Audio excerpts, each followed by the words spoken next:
इस धरती ने चौधरी चरण सिंह जैसे महान सपूत देश को दिए हैं। हमारी सरकार को उन्हें भारत रत्न देने का सौभाग्य मिला है। मैं चौधरी साहब को आदरपूर्वक श्रद्धांजलि अर्पित करता हूं, नमन करता हूं। साथियों, मेरठ की इस धरती के साथ ही मेरा कुछ अलग ही रिश्ता है।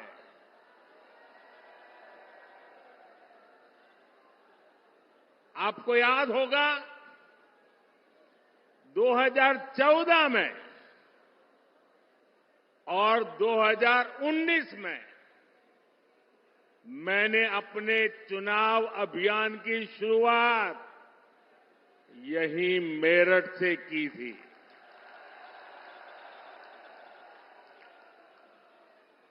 अब 2024 के चुनाव की पहली रैली मेरठ में ही हो रही है। साथियों, 2024 का ये चुनाव सिर्फ एक सरकार बनाने का चुनाव नहीं है। कौन सांसद बने, कौन न बने, इसका चुनाव नहीं है। 2024 का चुनाव विकसित भारत बनाने के लिए है।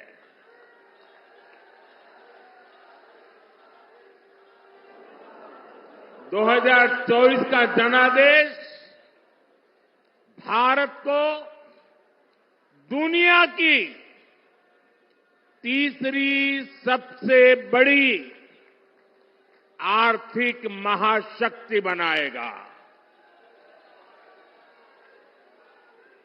मैं आपको याद कराना चाहता हूं, जब भारत दुनिया में 11वें नंबर की अर्थव्यवस्था था, तो भारत में चारों तरफ गरीबी थी। जब भारत 5वें नंबर पर पहुंचा, तो 25 करोड़ देशवासी गरीबी से बाहर निकलने में सफल हुए। और मैं आपको गारंटी देता हूं, जब भारत दुनिया में नंबर 3 पर पहुंचेगा, तो देश में गरीबी तो दूर होगी ही, लेकिन साथ साथ एक सामर्थ्यवान, सशक्त मध्यम वर्ग देश को नई ऊर्जा देता होगा।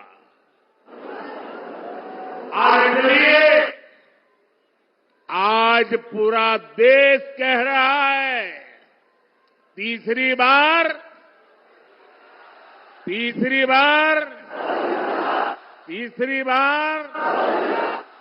4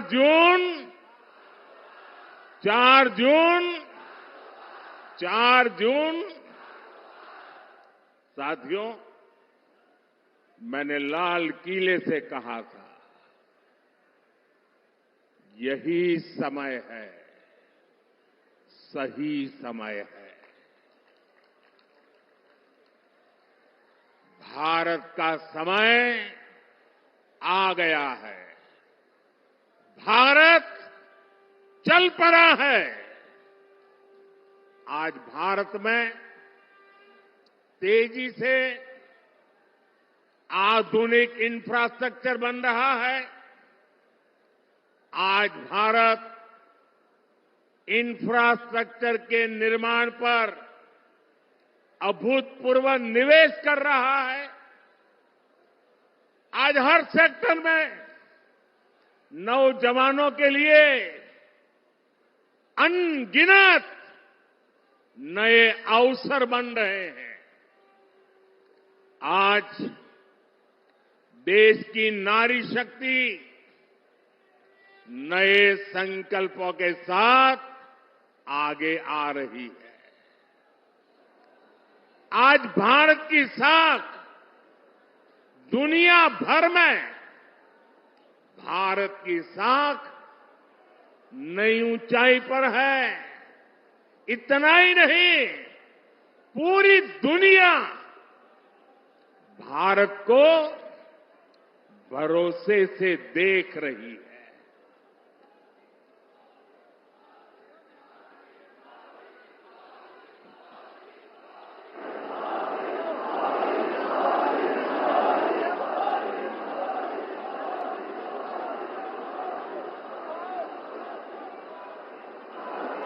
हमारी सरकार भी तीसरे कार्यकाल की तैयारी में अभी से जुट गई है। हम आने वाले 5 साल का रोड मैप बना रहे हैं। नई सरकार बनने के बाद पहले 100 दिनों में हमें कौन कौन से बड़े फैसले लेने हैं, इस पर तेजी से काम चल रहा है। पिछले 10 वर्षों में विकास का जो मोमेंटम बना, वो अब और तेजी से आगे बढ़ेगा। इन 10 वर्षों में तो आपने विकास का ट्रेलर ही देखा है।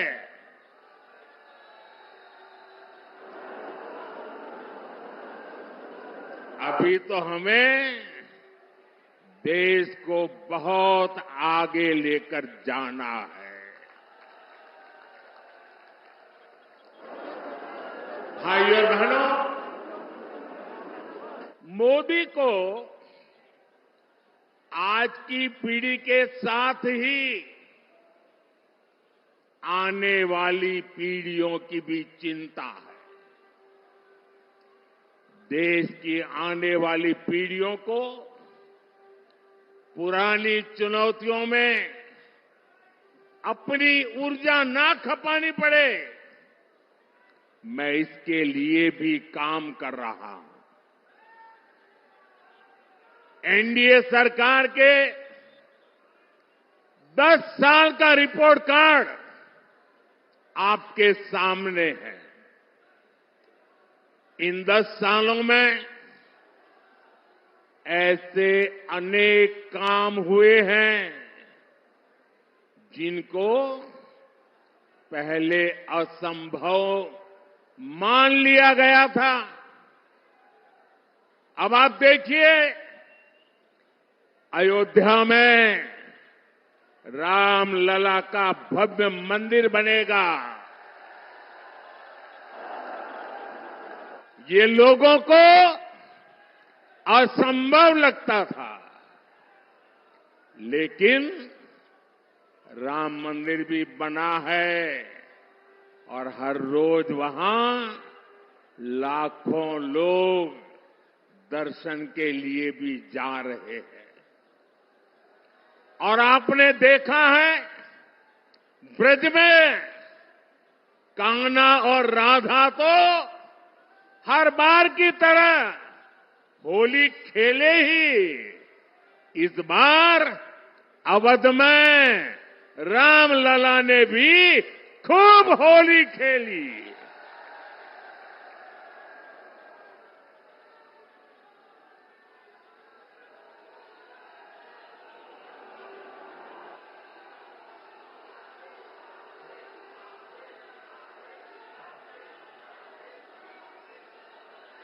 साथियों, हमारे देश में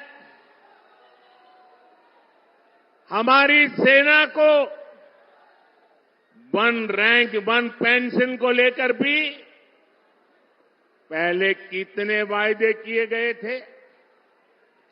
कभी देश में वन रैंक वन पेंशन लागू होगा, ये हमारे सेना के जवानों ने आशा छोड़ दी थी।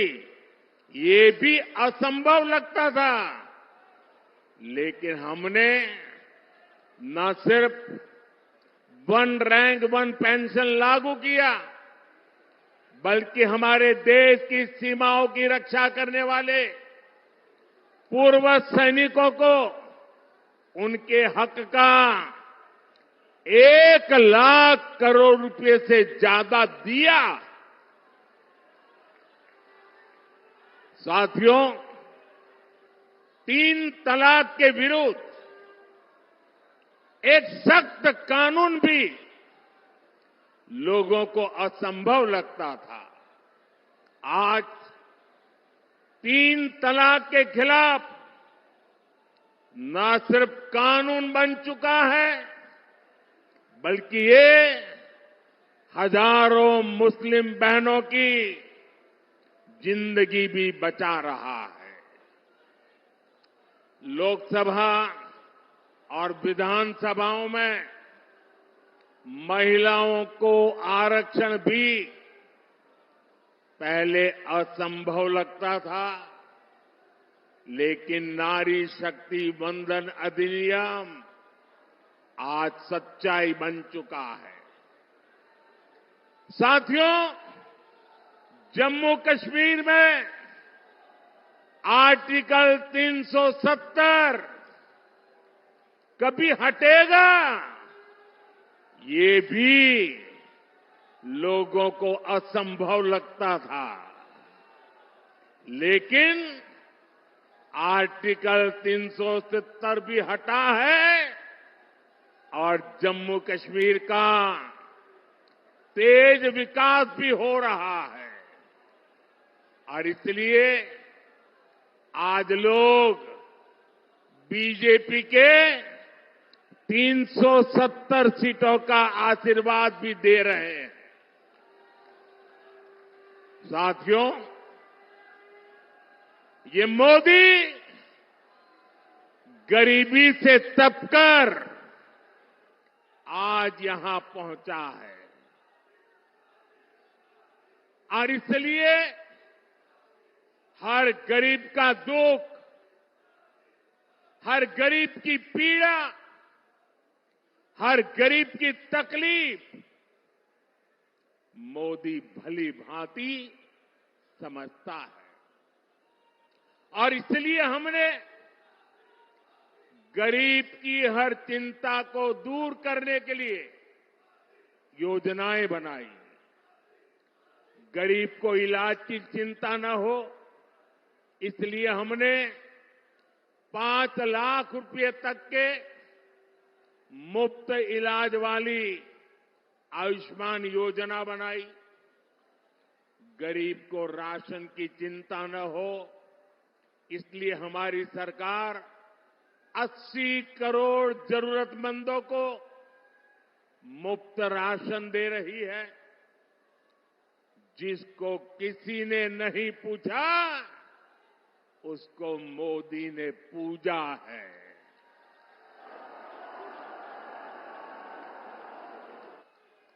हमने गरीब को सिर्फ सशक्त ही नहीं किया है, बल्कि गरीब को उसका स्वाभिमान हमने लौटाया है। ये हमारी सरकार है जिसने 50 करोड़ गरीबों के बैंक खाते खोले। ये हमारी सरकार है जिसने 4 करोड़ गरीबों को पक्के घर बनाकर दिए हैं। ये हमारी सरकार है जिसने 11 करोड़ से ज्यादा शौचालय बनाकर महिलाओं की गरिमा की रक्षा की है। ये हमारी सरकार है जिसने 2.5 करोड़ से ज्यादा घरों में बिजली कनेक्शन देकर उनके जीवन से अंधेरा दूर किया है। भाइयों और बहनों, बीते 10 वर्ष देश में माताओं, बहनों, बेटियों के लिए सुविधा, सुरक्षा और सम्मान के रहे हैं। आने वाले 5 साल नारी शक्ति की समृद्धि के होने वाले हैं। देश में करोड़ों बहनों, बेटियों को हमने पहली बार उद्यमी बनाया। उनके लिए फौज के, दूसरी नौकरियों के दरवाजे खोल दिए। पुलिस हो या फिर अर्धसैनिक बल हो, इसमें आज बेटियों की संख्या 2 गुने से अधिक हो चुकी है। मुद्रा योजना ने करोड़ों बहनों को पहली बार अपना बिजनेस शुरू करने का संबल दिया है। पिछले 10 वर्षों में 10 करोड़ बहनें स्वयं सहायता समूहों से जुड़ी है। इससे गांव की हमारी बहनों को अतिरिक्त कमाई होने लगी है और मोदी का सपना भी है और मोदी की गारंटी भी है। अब देश की 3 करोड़ महिलाओं को ये मोदी की गारंटी सुन लीजिए और 2029 में मेरे से हिसाब भी मांग लेना। ये मोदी की गारंटी है। 3 करोड़ महिलाओं को लखपति दीदी बनाने पर काम कर रहा है। साथियों, नमो ड्रोन दीदी योजना भी गांव में बहनों का भाग्य बदलने जा रही है। इसके तहत महिला स्वयं सहायता समूहों को आधुनिक ड्रोन दिए जा रहे हैं। ये ड्रोन हमारी खेती का भविष्य बदलने वाले हैं, खेती का काम आसान करने वाले हैं। जब गांव की बेटियां ड्रोन पायलट बनेगी तो उनका गौरव भी बढ़ेगा, उनकी कमाई भी बढ़ेगी और किसानी भी सरल हो जाएगी। साथियों, बीते 10 वर्षों में देश ने देखा है कि भ्रष्टाचार के खिलाफ कितनी बड़ी लड़ाई हमने शुरू की है। हमने सुनिश्चित किया है गरीब का पैसा बीच में कोई और न हड़प पाए। हमारी सरकार ने कागजों से 10 करोड़ फर्जी लाभार्थी हटाए। आप हैरान हो जाएंगे, पहले ऐसी सरकार चलती थी जिसका जन्म नहीं हुआ, ऐसे लोगों के नाम पर पैसे जाते थे। ऐसे 10 करोड़ नाम हटाने की मोदी ने हिम्मत की है और ऐसा करके हमने आपके देशवासियों के 3.25 लाख करोड़ रुपए गलत हाथों में जाने से बचाए हैं। लेकिन भाई और बहनों, मैं भ्रष्टाचार पर कार्रवाई कर रहा हूं, इससे कुछ लोग बौखला गए हैं।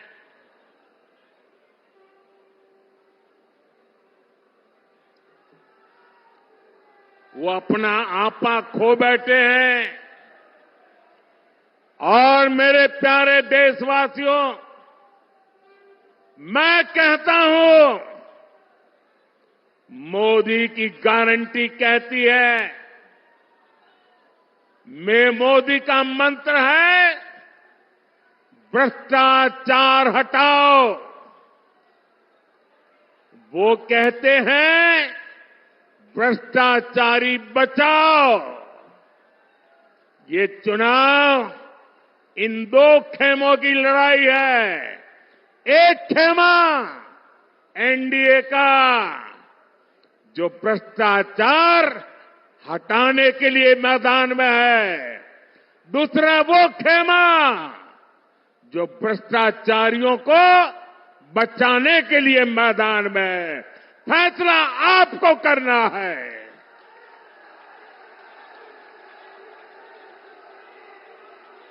क्या भ्रष्टाचारियों को बचाना है?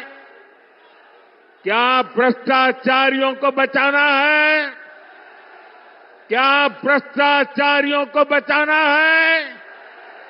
भ्रष्टाचार जाना चाहिए कि नहीं जाना चाहिए?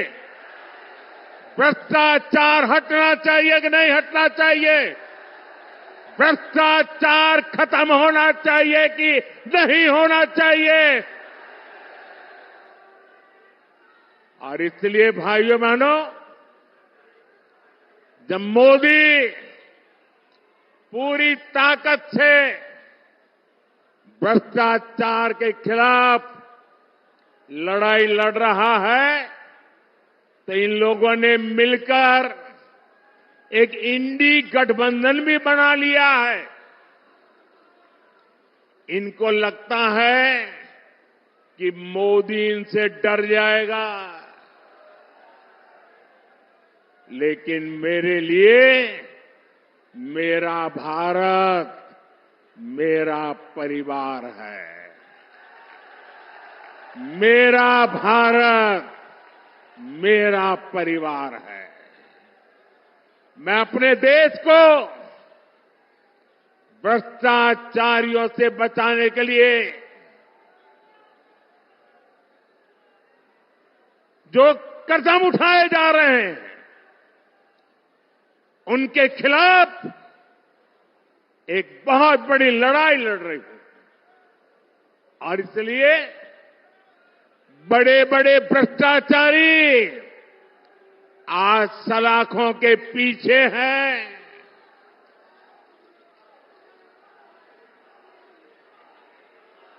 सुप्रीम कोर्ट तक जमानत नहीं मिल रही है।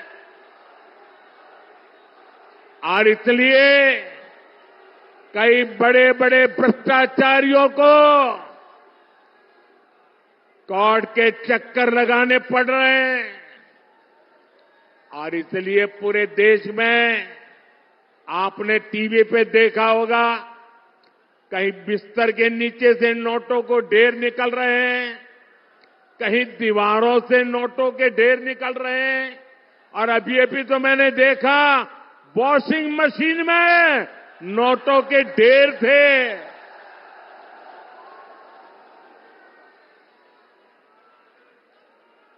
साथियों, मैं भ्रष्टाचारियों पर सिर्फ कार्रवाई नहीं कर रहा, लेकिन मेरे देशवासी मेरी बात समझ लीजिए। मेरी गारंटी है, इन भ्रष्टाचारियों ने, इन बेईमानों ने जिसका धन लूटा है, उस धन को मैं लौटा भी रहा हूं। कांग्रेस की सरकार के दौरान गरीबों का, छोटे निवेशकों का, बैंकों का हजारों करोड़ रुपए हड़प लिया गया था। आपको खुशी होगी साथियों, हमने भ्रष्टाचारियों की संपत्ति जब्त करके 17,000 करोड़ रुपए, कितने? 17,000 करोड़ रुपए, कितने? 17,000 करोड़ रुपए से ज्यादा मैंने उन जिनके पैसे गए थे उनको वापस लौटा दिया है।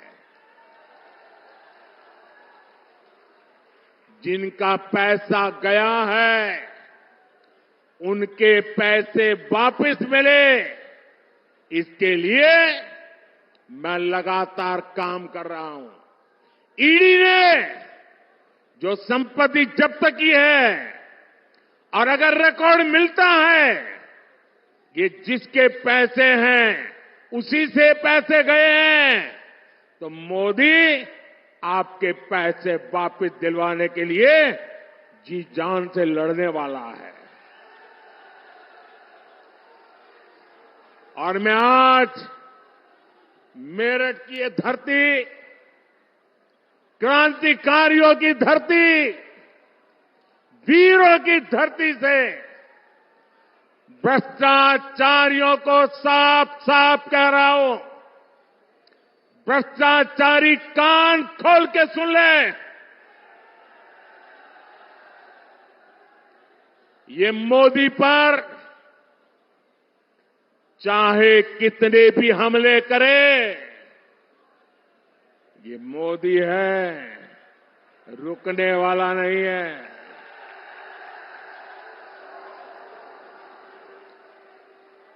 भ्रष्टाचारी चाहे कितना ही बड़ा क्यों न हो, एक्शन होगा, जरूर होगा। जिसने देश को लूटा है उसे लौटाना ही पड़ेगा, ये मोदी की गारंटी है।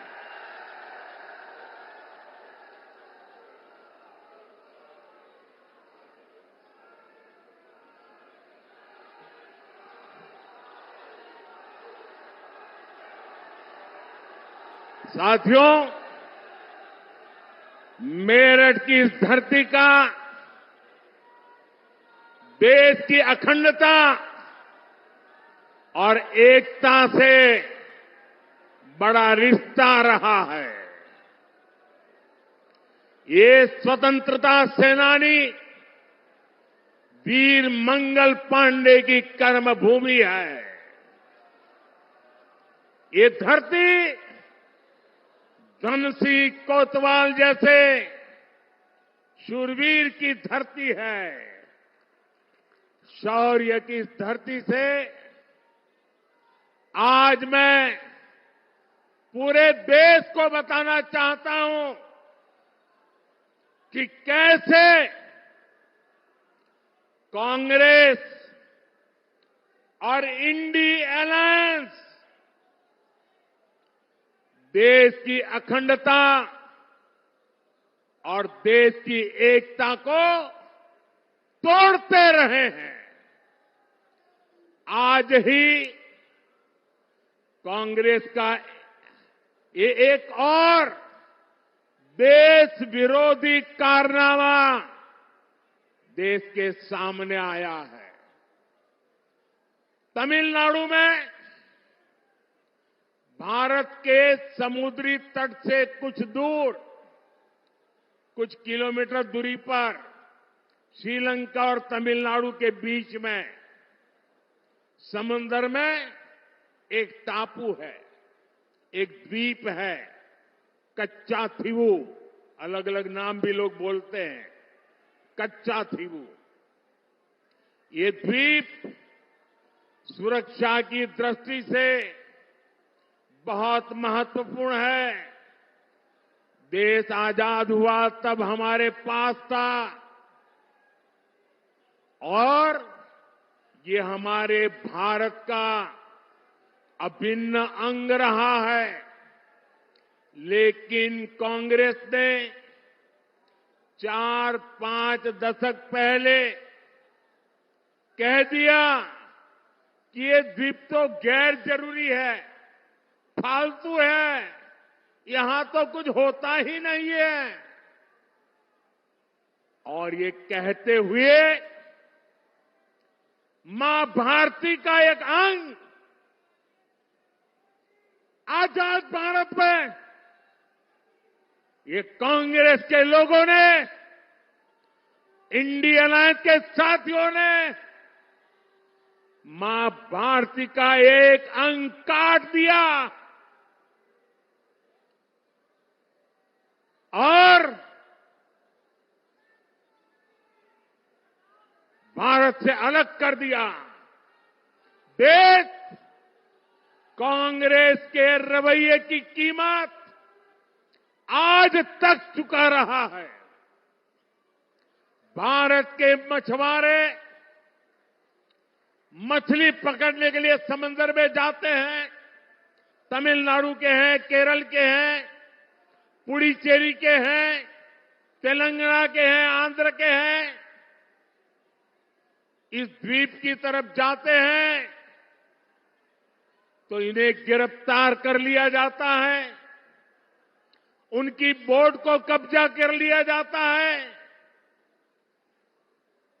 ये कांग्रेस के पाप का परिणाम है कि हमारे मछुआरे आज भी सजा भुगतते चले जा रहे हैं। और कांग्रेस पार्टी इतनी बड़ी उनकी पाप के जब बात आती है तो कांग्रेस की बोलती बंद हो जाती है। डीएमके जैसे दल जो कांग्रेस के साथी हैं, वे भी मुंह पे ताला लगा करके बैठ जाते हैं। आप मुझे बताइए, क्या ऐसा इंडी गठबंधन जिसने मां भारती का टुकड़ा करके दे दिया, क्या ऐसा गठबंधन देश हित में कोई फैसला ले सकता है क्या? देश का भला कर सकता है क्या? देश को एक रख सकता है क्या? साथियों, इंडी गठबंधन वाले ना देश के जवानों का हित सोच सकते हैं, ना ही देश के किसानों का हित सोच सकते हैं, ना ही देश के मछुआरों का हित सोच सकते हैं। किसानों से नफरत करने वाले इंडी गठबंधन ने चौधरी चरण सिंह जी को भी उचित सम्मान नहीं दिया। जब चौधरी साहब को भारत रत्न पर संसद में चर्चा हो रही थी, तब इंडी गठबंधन ने पार्लियामेंट के अंदर जो किया वो पूरे देश ने देखा है। जब हमारे छोटे भाई जयंत चौधरी संसद में चौधरी चरण सिंह जी के भारत रत्न के सम्मान को लेकर के बोलने के लिए खड़े हुए तो उनकी आवाज को रोकने की कोशिश की गई। भाई जयंत चौधरी को अपमानित करने का प्रयास किया गया।